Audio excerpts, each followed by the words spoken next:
Mi hija me entregó un folleto de residencia de ancianos sobre el altar de mi difunto marido, y con una frialdad que aún me hiela, dejó 200 euros en la mesa como si mi vida entera valiera tan poco. Sentí un golpe en el alma, pero levanté la cabeza, no iba así a dejar que me borraran así. Esa misma noche subí al taxi con 2 maletas, y con ellas nació mi decisión de luchar por mi honor familiar. Lo que parecía un final era en realidad solo el comienzo de un drama que desgarraría a toda la familia.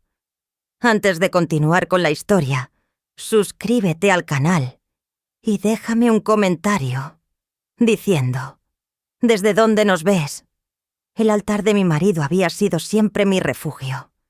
Allí sobre la cómoda de madera en el salón de nuestra casa, en Chamberí, mantenía un pequeño rincón de memoria, una foto enmarcada de nuestro viaje a Sevilla, unas flores frescas que cambiaba cada domingo y una vela que encendía cada noche para acompañar su ausencia.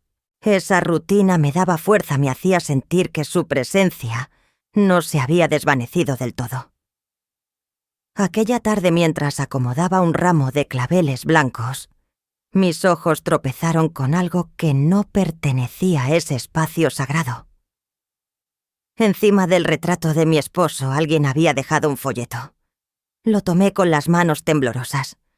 En la portada aparecía la imagen de un edificio moderno con jardines artificiales, residencia de mayores, confort y cuidado.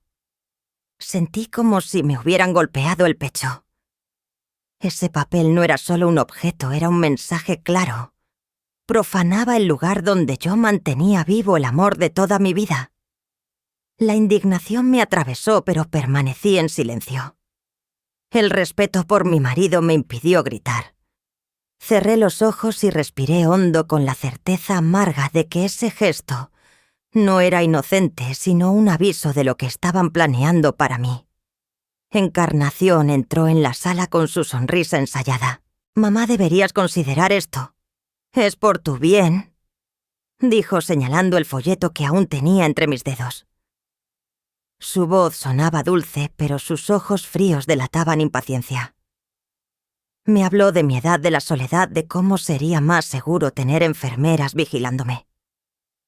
Yo intenté replicar, pero las palabras se me atragantaron al ver a Trinidad aparecer en la puerta. «Es lo más sensato», Soledad, añadió él con ese tono grave que pretendía ser razonable, pero estaba cargado de desprecio. Sentí cómo mi voz era anulada, reducida a un murmullo frente a su sentencia disfrazada de consejo. La frialdad en la habitación se volvió insoportable. No había un rastro de preocupación genuina, solo el deseo de quitarme de en medio. Cada pausa en la conversación era un golpe de silencio que pesaba más que cualquier insulto. Y en mi interior la humillación ardía como una herida recién abierta, una herida que no podía mostrar, porque sabía que lo disfrutarían. La discusión terminó de la manera más cruel y seca. «Encarnación». Dejó 2 billetes sobre la mesa como si estuviera cumpliendo con una obligación mínima. «Con esto puedes arreglártelas unos días», dijo empujando el dinero hacia mí como quien arroja limosna. Eran 200 euros el precio que habían puesto a 43 años de mi vida en esa casa. Trinidad señaló con la barbilla las maletas que había traído.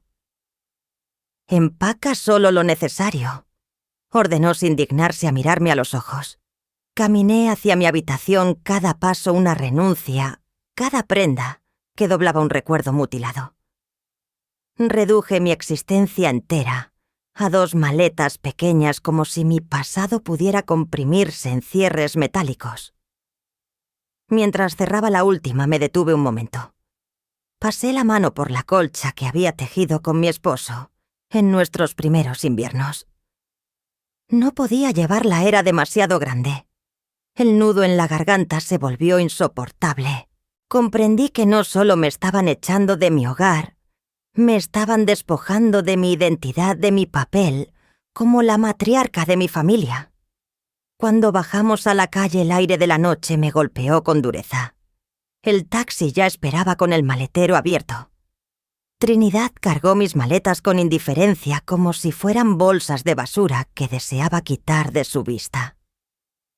Me senté en el asiento trasero y mientras el motor rugía, mis ojos quedaron fijos en la ventana. La casa se fue alejando, su silueta conocida, disolviéndose bajo las farolas. Sentí el desarraigo más absoluto, como si me arrancaran las raíces de cuajo. El chofer me preguntó a qué hostal debía llevarme y apenas pude responder tragándome las lágrimas. El billete de ida a una soledad impuesta ya estaba pagado con mi propio dolor. La sensación de expulsión era total. Y en ese momento entendí que lo que acababa de comenzar no era un simple traslado, era un destierro dentro de mi propia ciudad. El motor del taxi rugía, pero dentro de mí solo quedaba un silencio helado. ¿Qué más me iban a arrebatar? La habitación del hostal en Vallecas era un lugar pobre con paredes tan finas que podía escuchar la televisión del cuarto vecino y el goteo persistente del lavabo al final del pasillo. La cama chirriaba con cada movimiento y las sábanas ásperas olían a humedad antigua. Me senté en el borde abrazando mis rodillas intentando no derrumbarme. En mi mente la imagen del altar profanado y el rugido del taxi aún retumbaban. ¿Cómo era posible que lo que mi hija llamaba preocupación se hubiera transformado en esta condena? Me habían arrancado de mi hogar como si fuera una carga, un estorbo que estorbaba su futuro. Sentí el miedo a la soledad crecer dentro de mí, una soledad que ya no era elegida, sino impuesta. Aquella noche casi no dormí escuchando voces ajenas a través de las paredes, como si mi propia voz hubiera quedado silenciada para siempre. A la mañana siguiente, mientras abría la maleta para buscar un pañuelo, descubrí algo inesperado. Entre la ropa doblada con prisas la noche anterior, apareció un viejo calendario de sobremesa con tapas desgastadas. Lo reconocí de inmediato, era de mi difunto esposo. Lo tomé con cuidado como si fuera frágil. Al pasar las páginas vi anotaciones en su letra clara y firme. En el mes de marzo una nota subrayada llamó mi atención. Preparar documentos, casa, cita, notario. Mi corazón se aceleró. ¿Qué documentos? ¿Por qué nunca me lo había mencionado? La sospecha se mezcló con una chispa de esperanza. Tal vez él había previsto algún modo de protegernos, de protegerme a mí. Por primera vez desde que me echaron sentí que no estaba completamente indefensa. Ese calendario podía ser más que un simple recuerdo. Podía ser una clave. Con el calendario escondido en el bolso, decidí regresar a Chamberí. Les había dicho que había olvidado un pañuelo en la cómoda, y era cierto, pero mi verdadero motivo era comprobar si hallaba más pistas. El corazón me latía con fuerza mientras caminaba por la calle donde aún se alzaba mi casa de tantos años. Cuando abrí la puerta, Encarnación apareció de inmediato como si me hubiera estado esperando. «Mamá, ¿por qué has vuelto?», preguntó con una voz empapada de falsa ternura. «Sabes que todo esto lo hacemos por tu salud. Necesitas cuidados». Lo dijo con una sonrisa suave, pero en sus ojos brillaba el hielo. Cada palabra, en lugar de consolarme, me hundía más. Trinidad desde el fondo del pasillo asintió sin abrir la boca como juez silencioso de un tribunal injusto. Fingían cuidar de mí, pero en realidad estaban cerrando las puertas de mi propia vida. Me marché de la casa con el pañuelo en la mano, pero con el corazón ardiendo. Caminaba rápido como si me persiguieran los recuerdos. La contradicción era demasiado evidente. Si de verdad se preocupaban por mi salud, ¿por qué me habían echado con prisas con apenas 2 maletas y 200 euros? ¿Qué clase de amor filia eso? Al salir, abracé el calendario contra mi pecho. Ese objeto se había convertido en mi primera ancla, en el recordatorio de que había algo que Encarnación quería enterrar conmigo. Y si ella deseaba tanto ocultarlo, significaba que allí estaba la verdad que podía devolverme mi voz, mi lugar, mi honor familiar. Apreté aquel calendario contra mi pecho. Intuía que contenía la verdad que mi hija quería enterrar conmigo. Aquella mañana en el hostal, el timbre de la puerta me sobresaltó. No esperabas a nadie. Abrí con cautela y un joven con chaqueta oscura portando una carpeta bajo el brazo preguntó por mí. «¿Señora Soledad?» Asentí con un hilo de voz. Me entregó un sobre cerrado con un sello inconfundible, el membrete de un despacho de abogados situado en Paseo de la Castellana. El corazón me dio un vuelco. Conocía ese logotipo. Lo había visto muchas veces al lado de mi marido en reuniones, donde yo era casi invisible, pero presente. Apenas cerré la puerta, acaricié el papel como si quemara. No lo abrí de inmediato. El simple hecho de tenerlo en mis manos ya era suficiente para despertar una memoria dormida. Me senté en la cama del hostal con las paredes finas como testigos de mi agitación y miré aquel sobre como si escondiera una sentencia. Recordé la primera vez que crucé el portal de aquel despacho muchos años atrás. Paseo de la Castellana con sus fachadas imponentes y sus ventanales brillantes se abría ante nosotros como símbolo de estabilidad. Mi marido con paso firme me llevó hasta la sala de espera y me susurró: «Siempre tendrás un lugar seguro, incluso si yo falto». Lo creí. Su voz era entonces un ancla contra mis miedos. Allí lo vi firmar papeles, saludar con cordialidad al abogado, intercambiar confidencias que yo no terminaba de comprender. Yo no necesitaba entenderlo todo. Bastaba con saber que él pensaba en mí, en nuestra familia, en protegernos. Aquella memoria ahora se teñía de nostalgia amarga. Si él había confiado en ese despacho, ¿por qué ahora el sobre me llegaba como un fantasma, sin que mi hija me dijera nada? La traición empezaba a tomar forma en mi pecho fría y punzante. Con las manos temblorosas rompí el sello. Dentro había una carta con fecha reciente. La leí despacio, sintiendo cómo cada palabra me atravesaba.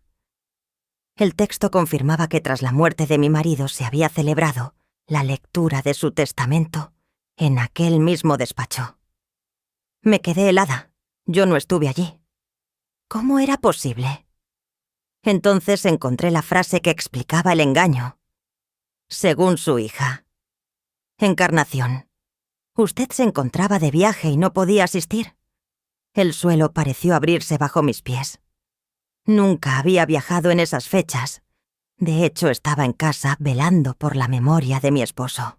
El veneno estaba claro, me habían borrado deliberadamente de un acto donde debía haber ocupado el primer asiento. La mentira de Encarnación no era solo una omisión, era una daga clavada con cálculo.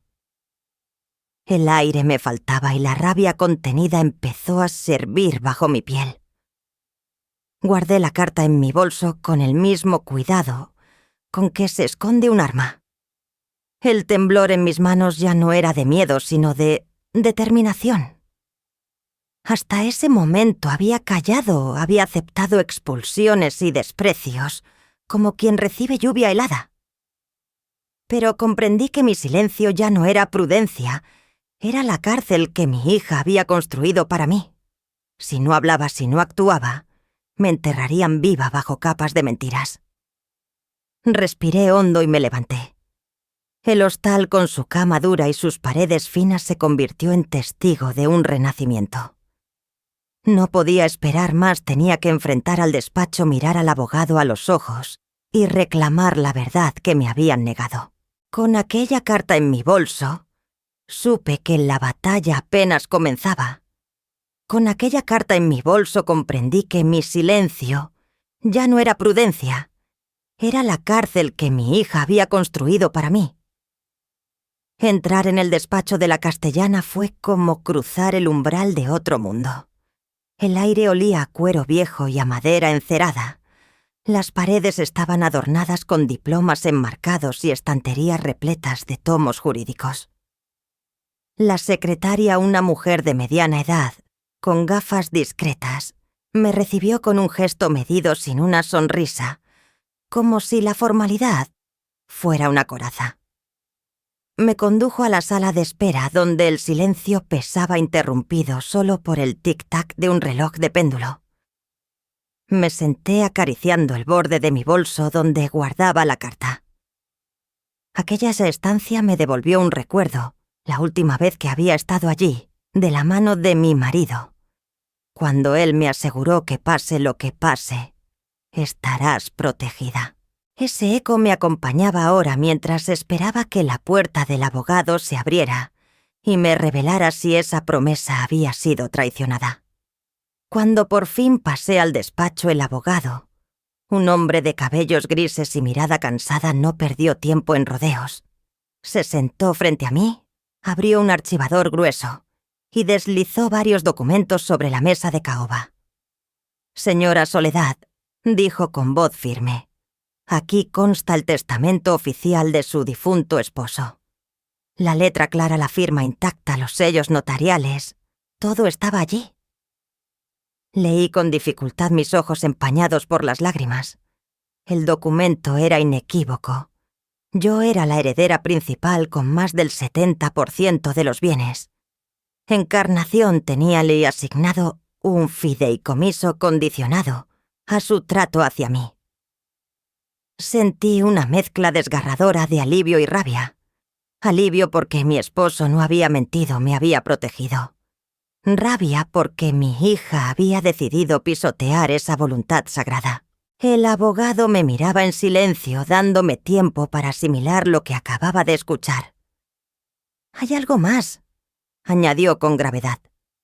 «Su hija informó al notario que usted estaba de viaje y no podía asistir a la lectura oficial.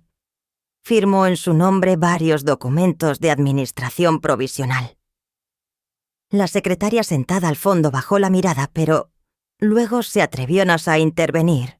Recordó la frialdad con la que Encarnación firmó su manera calculada de evitar cualquier pregunta. El dolor me atravesó como una cuchillada.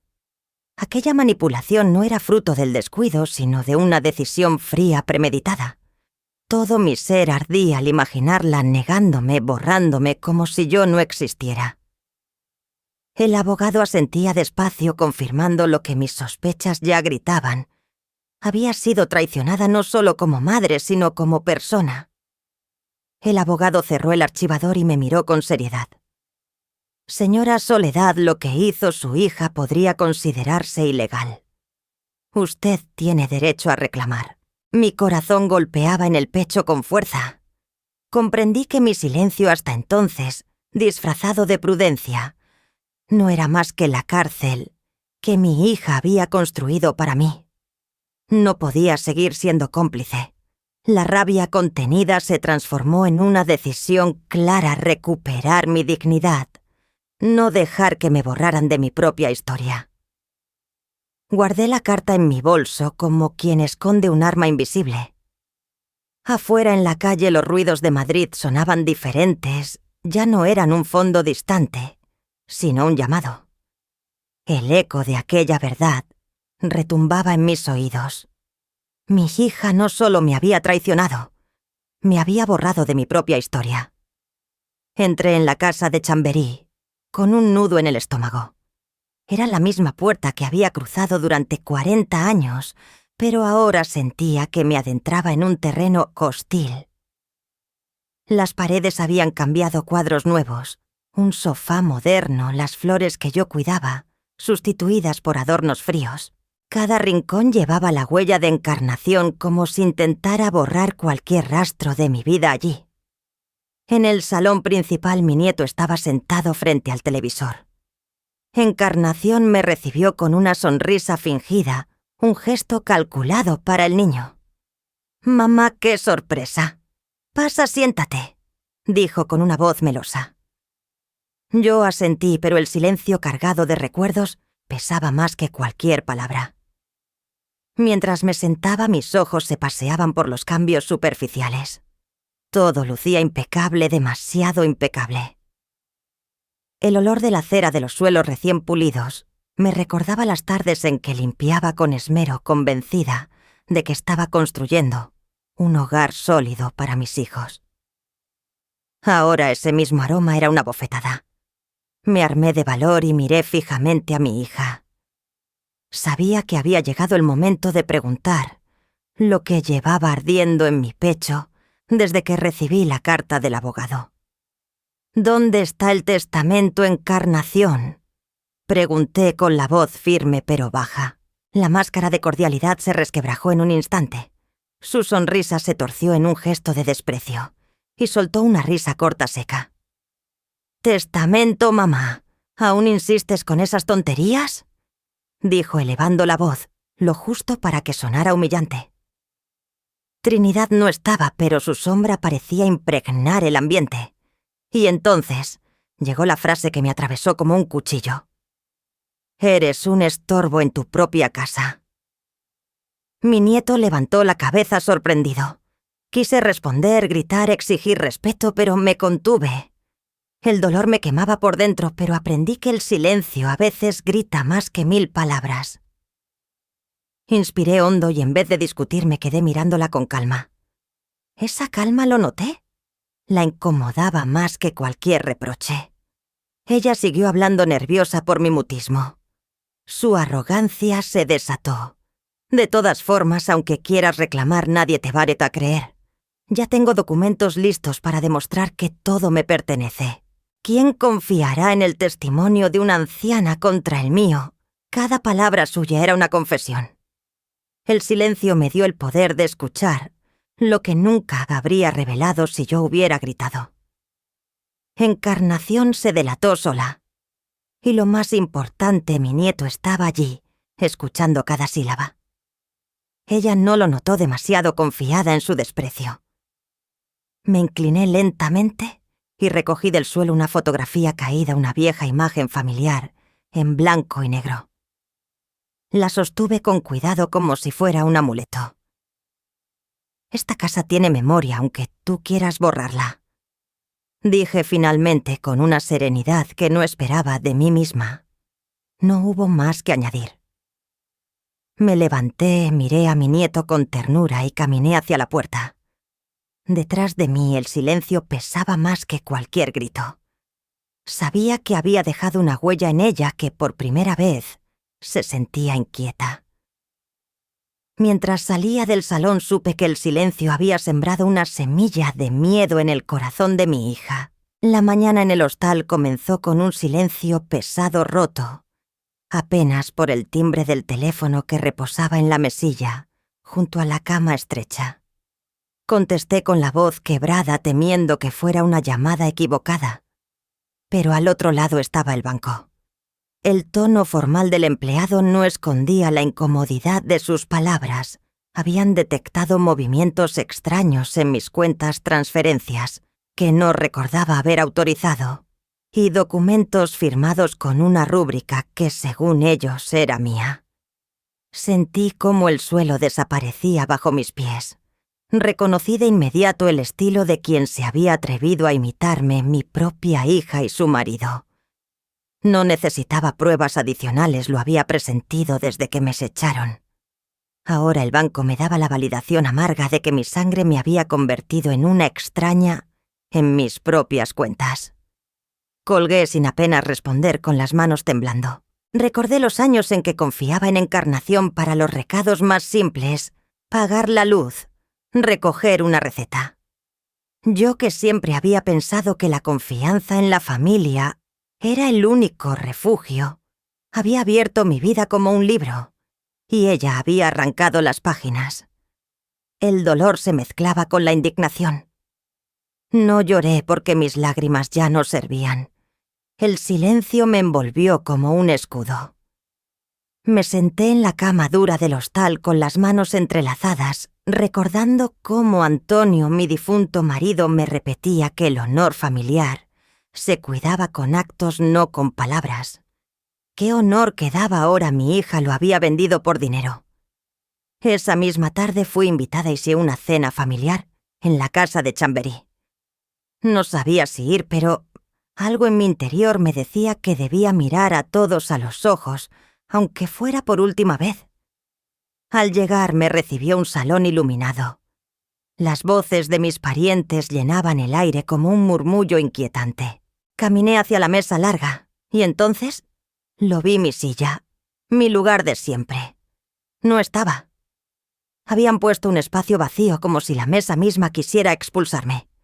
Nadie dijo nada, algunos apartaron la mirada. Otros fingieron no verme. Sentí un rubor subir por mis mejillas, mezcla de vergüenza y rabia contenida. El hueco vacío gritaba más fuerte que cualquier palabra. No era un descuido, era un mensaje claro, ya no pertenecía allí. Me senté en una esquina, improvisando asiento mientras el cuchicheo continuaba. Y entonces, la burla final. Encarnación alzó la voz con un tono de falsa ligereza, apuntando hacia la silla vacía. «Así cuidamos de mamá, incluso desde lejos», dijo arrancando algunas risas incómodas. La humillación pública ardió en mis venas, pero no respondí. Me limité a observar cada rostro, cada silencio cómplice. Esa noche entendí que no solo querían mi casa, ni mi dinero. Querían mi desaparición. Sin embargo, mientras me levantaba con calma, una determinación nueva brotaba en mi interior. Esa silla vacía no sería mi tumba. Salí del salón con la cabeza erguida. El eco de las risas quedó atrás, pero dentro de mí surgió una certeza: no me borrarían tan fácilmente. Había perdido un lugar en la mesa, pero no mi voz, ni mi memoria. Entré en el banco de Salamanca con el corazón latiendo fuerte. No era la primera vez que pisaba aquel lugar, pero sí la primera en soledad. El mármol brillante del suelo y el silencio metálico de las cámaras me hicieron sentir como si estuviera descendiendo a una tumba donde reposaban fragmentos de mi vida. Pedí acceso a la caja de seguridad de mi difunto esposo. El empleado con una sonrisa profesional me acompañó hasta el sótano. Cada paso resonaba marcando el compás de mi ansiedad. Cuando abrió el compartimento y me dejó sola, mis manos temblaban. Respiré hondo antes de girar la llave. Aquella caja contenía respuestas que podían salvarme o condenarme.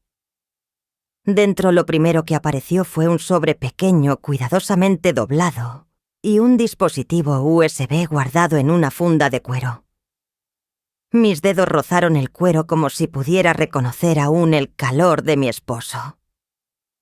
Saqué también varios documentos notariales, todos con sellos oficiales, que confirmaban lo que había sospechado: la propiedad de la casa de ciertos terrenos, incluso participaciones en empresas, estaban registradas a mi nombre. No era la mujer indefensa que mi hija quería pintar, sino la heredera legítima. El aire frío del sótano me atravesó mientras comprendía que aquel pequeño USB era un arma silenciosa, la llave que podía devolverme la voz que me habían robado. Guardé todo con cuidado en mi bolso, apretando los dientes para contener una mezcla de alivio y rabia. Al revisar de nuevo noté un vacío doloroso. Allí debía estar mi anillo de boda, el que guardé después del entierro, incapaz de mirarlo sin llorar. No estaba. Busqué con frenesí, levantando papeles, tocando cada esquina, pero no apareció. Un frío diferente, más punzante, recorrió mi cuerpo. Alguien había abierto la caja antes que yo. Esa noche en el hostal abrí el teléfono y lo vi con mis propios ojos en una foto publicada en las redes sociales. Encarnación asistía a una cena benéfica luciendo mi anillo de bodas como si fuera suyo. Sonreía a la cámara altiva como si no solo se hubiera apropiado de mi herencia material, sino también de mi memoria más íntima. Sentí como se me clavaba la humillación más honda que cualquier palabra. Me refugié en una pequeña cafetería cercana pidiendo un café que apenas probé. Coloqué el USB sobre la mesa y lo observé como quien contempla un arma aún sin disparar. Mi silencio, tantas veces interpretado como debilidad, había llegado a su límite. El anillo robado convertido en trofeo público por mi propia hija era la prueba de que querían borrar hasta mi identidad. No más.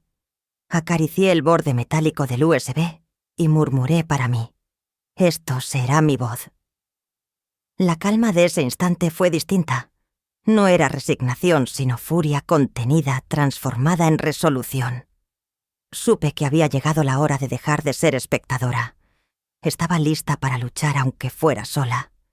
La imagen de Encarnación con el anillo seguía quemando en mi mente, recordándome que si ella podía apropiarse hasta de mis recuerdos, yo no tenía otra opción que pelear por ellos. Amanecí con la decisión clavada en el pecho. Llamé a la notaría de la zona financiera y pedí una reunión formal con presencia de familiares como quien pide oxígeno. Llegué con el USB y los documentos en una carpeta dura. El portero me indicó el ascensor de cristal, donde vi mi reflejo peinado sencillo, abrigo oscuro, la espalda erguida. Por dentro el corazón retumbaba, pero mi cara era una piedra serena. La sala de espera olía a papel viejo y café reciente. Un murmullo de teclas persianas a media asta. Antes de anunciarme, apoyé la mano en el bolso para sentir el borde del USB. No recé. Solo conté mi respiración. Al fondo el notario, un hombre de voz baja y mirada precisa, me invitó a pasar a la sala grande. Dijo que a petición de la señora Soledad, la reunión tendría testigos. Mejor así, respondí. El silencio era pesado como la pausa antes de la tormenta. Entraron Encarnación y Trinidad con pasos seguros. Ella impecable, el anillo que me robó brillando como un insulto. El calculador móvil en mano. Tras ellos varios parientes, tías, primos, cuñados. Caras que habían compartido turrón y villancicos ahora tensas y expectantes. El notario explicó el orden del día con cortesía administrativa. Yo asentí y le entregué la carpeta. La secretaria apagó las luces y encendió el proyector. En la pantalla apareció la primera escritura, La Casa de Chamberí, a mi nombre. Luego participaciones, depósitos, anexos con sellos, fechas, firmas legitimadas. Se escucharon respiraciones cortadas, algún carraspeo incrédulo. El notario leyó una carta de mi difunto esposo. Que Soledad no quede desprotegida, que nadie la aparte de lo que es suyo. Luego el contenido del USB, correos que probaban la gestión de Encarnación para impedir mi asistencia a la lectura del testamento, y un calendario donde su letra cruzaba citas con mentiras, mamá de viaje. La sala vibró con un murmullo sordo. Alguien dijo: «No puede ser». Otro: «Esto es claro como el agua». Trinidad pálido pidió contexto, pero el notario levantó una ceja. «El contexto es documental». Encarnación apretó el bolso con los nudillos blanqueados. Yo no hablé. Señalé con un gesto mínimo el anillo en su mano. La secretaria diligente proyectó la foto de la cena benéfica donde lo lucía. Un primo se santiguó. Sentí la fuerza subir desde el suelo a mis piernas, no de orgullo, sino de pertenencia. Esas páginas eran mi voz. De pronto el dique se rompió. Encarnación se puso de pie. La silla raspó el suelo como un chillido. «¡Basta ya de teatro! Siempre fuiste inútil, mamá. Siempre alguien tuvo que pensar por ti». Su voz rebotó en los cristales. Algunos parientes bajaron la mirada. Otros se escandalizaron. Trinidad quiso tocarle el brazo, susurrar prudencias, pero ella se soltó. «Testamentos. USB. Todo lo tuyo existe porque yo lo ordené. Deberías agradecerme». Su risa fue un filo. «¿Y ese anillo?», preguntó una tía. «Me lo merezco», escupió. «Encarnación, yo represento a la familia en público». Ella me señaló con un gesto desdeñoso. «No sabe ni firmar sin temblar». La palabra firma quedó flotando como una confesión. El notario, sin perder la calma, pidió a la secretaria la comparativa de firmas en la pantalla, la rúbrica falsificada junto a la mía, como 2 huellas incompatibles. Trinidad tragó saliva. El murmullo se volvió juicio. Yo seguí en silencio. No había nada que gritar, la verdad estaba de pie por mí. Recompuse el cuello del abrigo, esperé a que el notario concluyera. Él habló de medidas cautelares de restitución de la posesión de posibles responsabilidades penales. Encarnación descompuesta buscó aliados con la mirada y encontró distancia. El anillo perdió brillo bajo la luz blanca. Levanté la mano solo para agradecer. Gracias por aclarar los hechos. Mi voz salió limpia sin temblor. Guardé la carta de mi marido y el USB y cerré la carpeta con un clic que sonó a cierre de compás. Nadie aplaudió. No hacía falta. En la mesa quedaron los papeles como piedras de río lisas, inevitables, verdaderas. Al salir, algunas primas me rozaron el antebrazo tímidas, como pidiendo perdón sin palabras. Yo no repartí culpas. Cada uno cargaría con su espejo. El notario me acompañó hasta la puerta. Señora Soledad, lo difícil ya empezó, pero también lo justo. Asentí. No sentía victoria exuberante, sino una paz grave, casi antigua, la que llega cuando una casa vuelve a nombrarte dueña. Detrás, Encarnación seguía discutiendo con Trinidad, la voz rota en aristas. Comprendí que ese grito tan largo, tan público, había hecho lo que mi silencio nunca pudo mostrarla sin máscara. Por primera vez no fue mi silencio el que me borró, fue el grito de mi hija el que la borró a ella. Volví a la casa de Chamberí con las piernas pesadas, como si cada escalón guardara el peso de mis años y de la tarde en la notaría. Abrí con la llave que el notario ordenó restituirme y respiré el olor antiguo de cera y madera. No había victoria jubilosa, solo una claridad solemne. La casa me reconocía de nuevo. En el pasillo se oyeron susurros. Algunos parientes habían venido a ver cómo estaba la cosa. Evité la cocina donde siempre mandé sin decirlo y me senté en el salón. Miré el altar de mi marido, enderecé una foto, cambié el agua de los claveles. Nadie se atrevió a detenerme. A lo lejos una puerta se cerró con brusquedad. La familia, como el yeso viejo, se cuarteaba en silencio. Por la noche acordaron conversar civilizadamente en la terraza de un café de la esquina. Llegué la última y pedí agua. Mi voz sonó tranquila. En la mesa, 2 orillas a mi izquierda, primas y sobrinos que hablaban bajo, y me tocaban la mano con respeto. A la derecha, quienes se refugiaban en excusas de Encarnación. Estaba nerviosa, fue un malentendido. Mamá no comprende estas cosas. El aire tenía gusto a metal. Un cuñado dijo que la familia no debía ventilar papeles delicados. Le respondí con la mirada. La verdad se airea sola. Un murmullo creció como una marejada rompiendo contra viejas lealtades.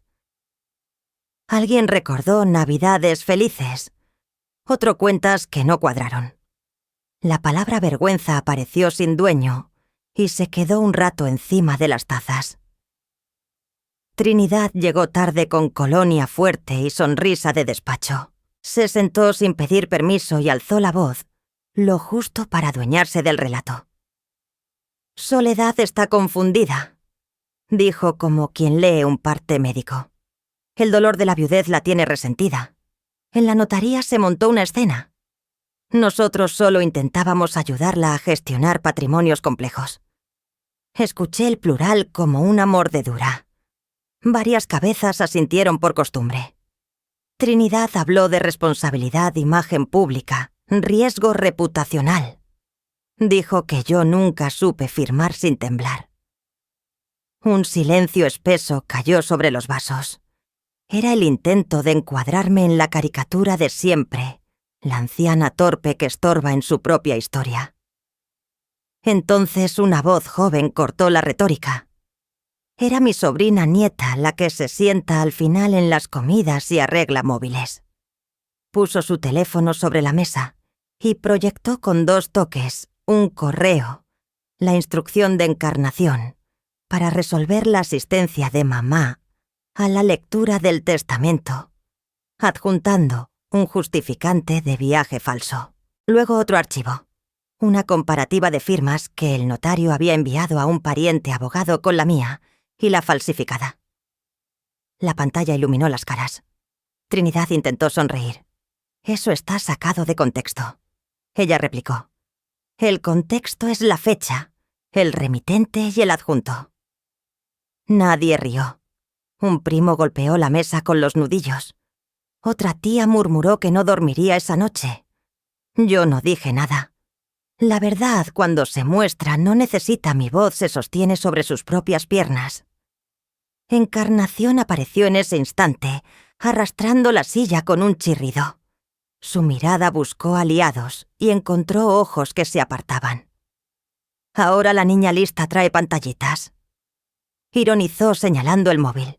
Me llamó cuento de pena, dijo que yo ya no encajo en el mundo real. Me sostuvo el pulso con el brillo del anillo que me robó. La terraza entera quedó suspendida entre su soberbia y mi calma. «No discutas aquí», susurró Trinidad tirando de su manga. Ella se zafó. «Estoy cansada de protegerte a ti y a todos». Y ahí por primera vez su rabia se volvió contra sí misma, como una puerta que da al vacío. Yo apoyé las manos en la mesa y me incorporé con lentitud. «No he venido a convencer a nadie», dije. «He venido a escuchar lo que cada uno se dice a sí mismo cuando me mira». Nadie se movió. El camarero dejó la cuenta sin pedirla con ese pudor madrileño ante los naufragios ajenos. Me guardé el recibo en el bolso junto al USB como quien guarda 2 llaves. Una abre casas, la otra conciencias. Trinidad, viendo que la marea cambiaba, intentó un último giro, que si prensa, que si nos van a destrozar a todos. La palabra todo se le quebró en la lengua. Ya no era un escudo, sino una confesión de miedo. No discutí. La autoridad, aprendí esa noche, no es un tono ni un gesto. Es una quietud que desarma. Vi a 2 primos acercarse a mi lado.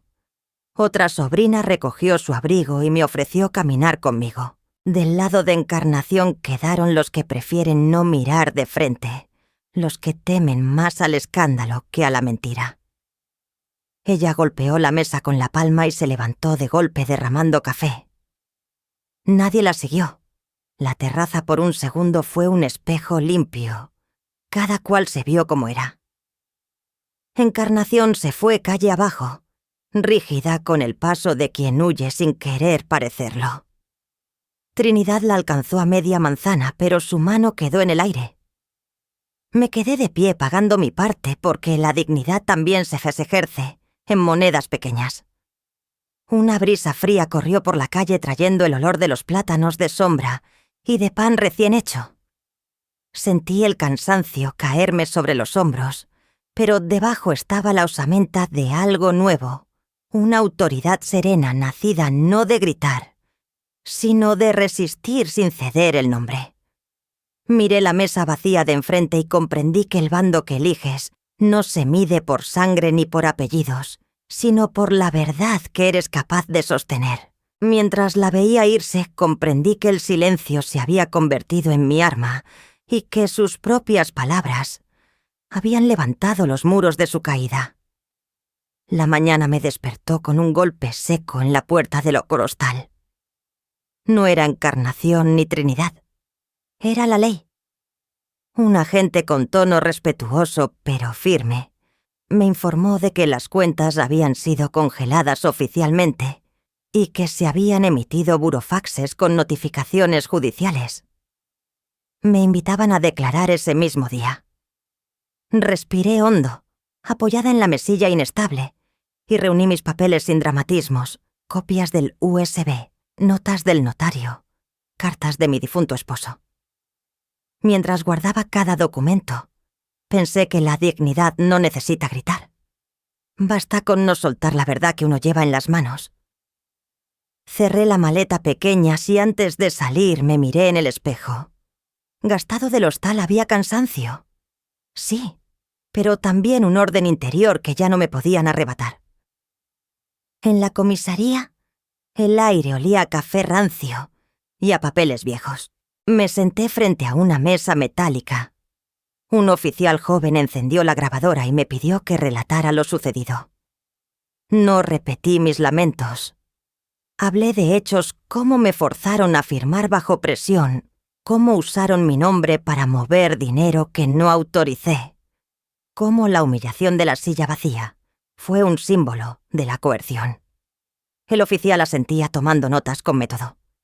Señora, esto encaja en un patrón claro: abuso hacia mayores, usurpación de identidad, tentativa de coacción.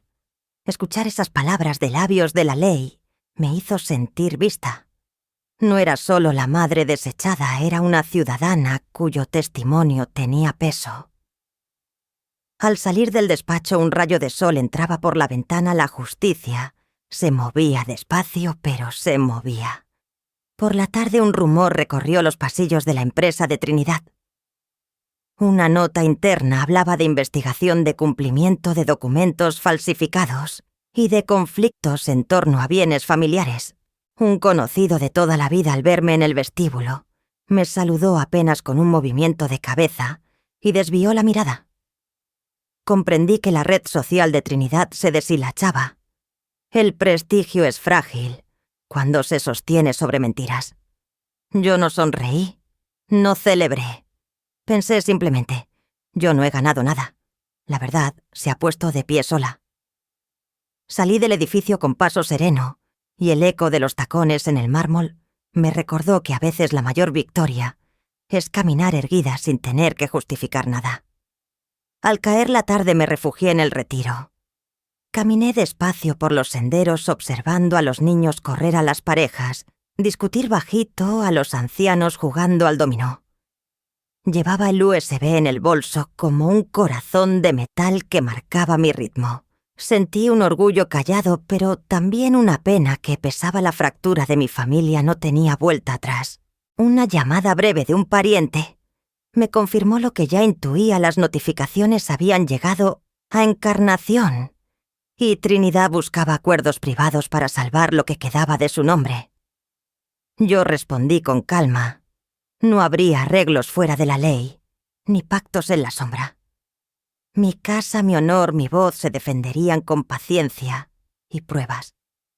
Al sentarme en un banco, miré el cielo oscurecerse y supe que, pese a las pérdidas, me había reencontrado conmigo misma. Al anochecer, mi móvil vibró otra vez. Un mensaje del abogado de mi hija pedía una reunión. Una disculpa que... discutir, decía. El despacho de mi abogada en la Castellana olía a papel nuevo y a café templado. Me senté frente a la mesa de cristal, con los nervios domados como quien acomoda una mantilla antes de entrar en misa. El abogado de Encarnación habló con voz rebajada, cargando cada término de suavidad técnica. Propuesta de reunión privada. Disculpa que tratar. Escuché sin parpadear. Dije que no, que cualquier diálogo debía permanecer dentro de los cauces ya abiertos, por los burofaxes, por las medidas sobre las cuentas, por la denuncia de coacción. No era un capricho. Era el resguardo mínimo de mi dignidad. En su mirada descubrí fastidio, envuelto en cortesía. La disculpa venía atada a la esperanza de eludir consecuencias, no al deseo de reparar la verdad.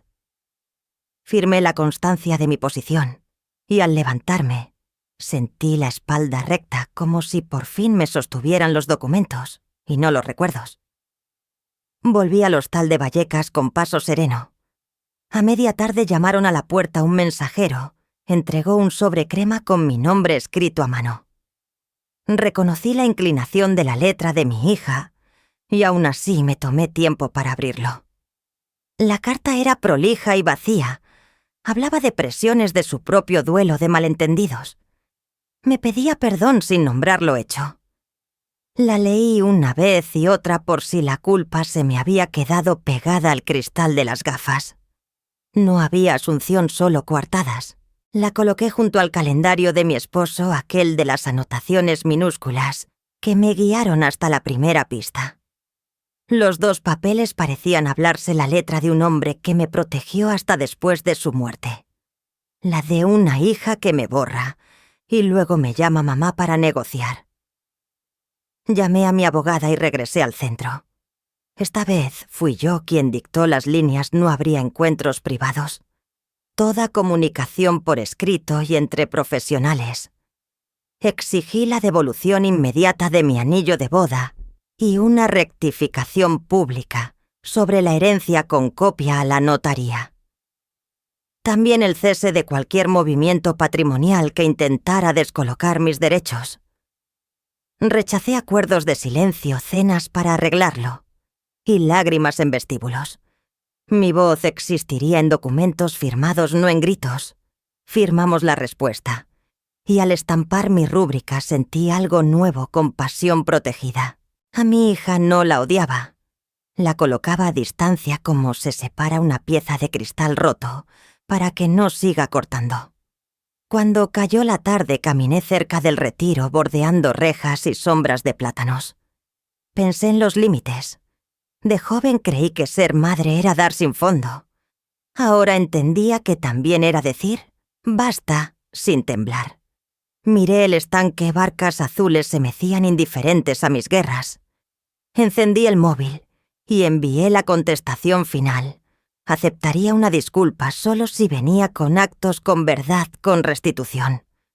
Hasta entonces, silencio procesal. Apagué el sonido y guardé el aparato. No iba a velar la noche para imaginar diálogos imposibles. Quería dormir con la conciencia en paz, aunque el corazón doliera.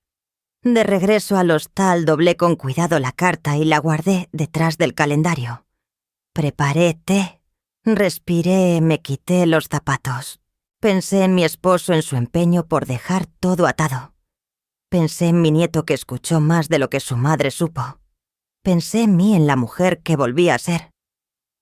La soledad ya no era un castigo, era un cuarto ordenado.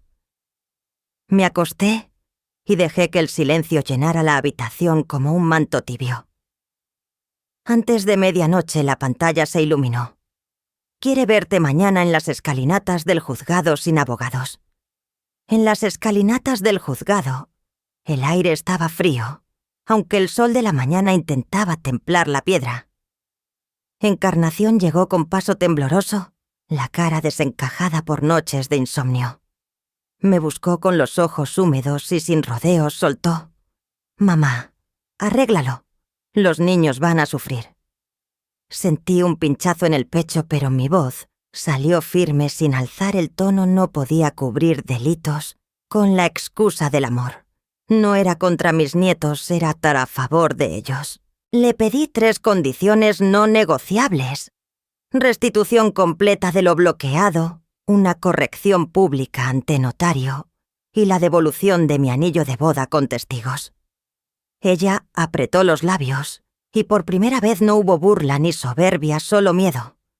Yo no supliqué, no negocié afectos, solo fijé límites. El pasillo del juzgado se llenó de murmullos legales. Los abogados redactaron las actas con precisión quirúrgica. La medida de alejamiento por coacción se incorporó a las minutas oficiales y el listado del USB con escrituras y títulos quedó validado en cadena de custodia. Yo observaba sin prisa cada palabra. Asentada era un ladrillo de mi pared protectora. Añadí un límite final: cualquier contacto familiar, a través de los abogados. Con mis nietos solo en espacios neutrales y seguros. Encarnación asentía con lágrimas que ya no discutían, sino que aceptaban. En ese gesto silencioso, vi por primera vez responsabilidad. Por la tarde en la notaría, el aire era distinto, pesado, solemne, pero también liberador. Encarnación firmó el acta que corregía la versión de la herencia, reconocía mi titularidad mayoritaria y admitía la ocultación previa. Frente a testigos me devolvió el anillo de boda. Lo deslicé en mi dedo como quien reencuentra no solo a un esposo perdido, sino a sí misma. No era una joya, era la prueba de que el honor familiar podía recomponerse sin reconciliaciones forzadas. A un lado, Trinidad recibía la notificación de su suspensión prolongada. El eco de su arrogancia se le apagaba en el bolsillo del traje. Yo no celebré. Simplemente respiré. Al caer la tarde abrí las ventanas de mi casa en Chamberí. El aire entró con olor a pan recién hecho y a futuro.